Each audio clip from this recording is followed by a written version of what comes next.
2024 के चुनाव के लिए सियासी जंग अब सनातन के रण के क्षेत्र में लगी हुई है। दक्षिण से सनातन विरोध बयान से उठा तूफान उत्तर के आसमान तक छा गया है। डीएमके के सनातन पर बयान ने विपक्ष की सोच और विचार में उसको डाल दिया है कि सियासत ऐसे है कि मंत्री तक उसमें कूद पड़े हैं। सवाल सोनिया गांधी तक पहुंच चुका है।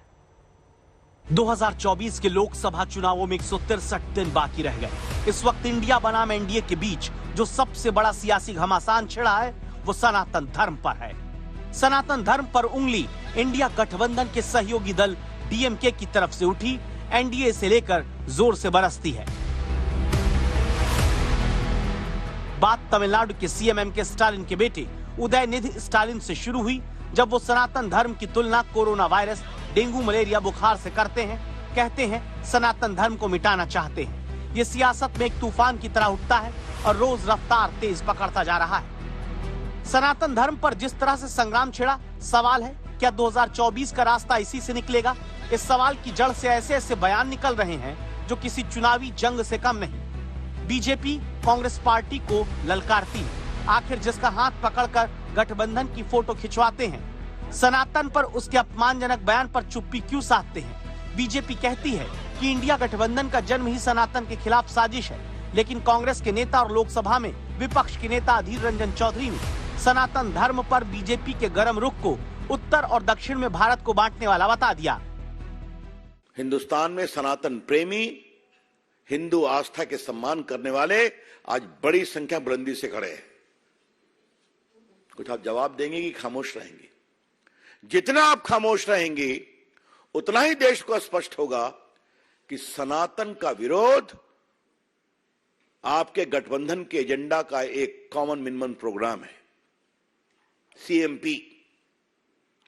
इसलिए क्या नीतीश कुमार, क्या लालू प्रसाद, क्या सोनिया जी, क्या खड़गे जी, क्या प्रियंका जी और राहुल गांधी तो बहुत ज्ञानी है, तो उनके बारे में मैं क्या कहूं?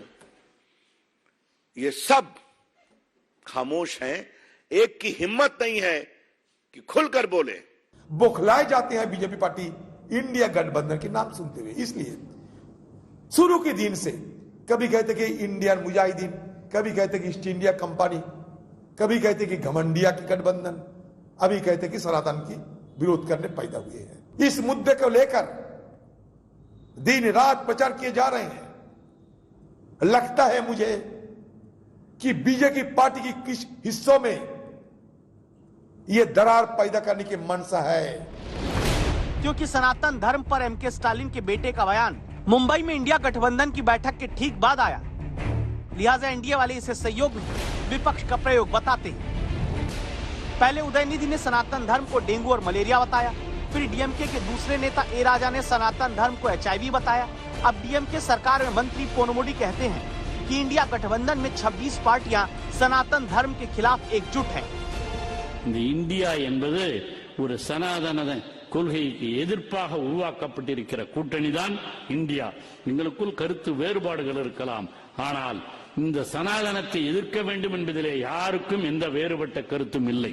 இதிலே இருப்பவர்கள் எல்லாம் சமத்துவத்தை உருவாக்க வேண்டும், மத சிறுபான்மை சமுதாயத்தை காப்பாற்ற வேண்டும், ஆண் பெண் சமத்துவத்தை காப்பாற்ற வேண்டும், இந்த சமூக சிந்தனையோடு இந்த இயக்கத்தை உருவாக்க வேண்டும் என்பதுதான்। कांग्रेस और इंडिया गठबंधन के बाकी दल किसी तरह से सनातन धर्म वाले विवादित बयानों से किनारा करने की कोशिश कर रहे हैं। डीएमके वाले हैं कि किसी को बचने का मौका नहीं देना चाहते। अब ए राजा ने कहा कि हिंदू धर्म विश्व के लिए खतरा है और इन्हीं बयानों को लेकर बीजेपी कांग्रेस पर बरस रही है।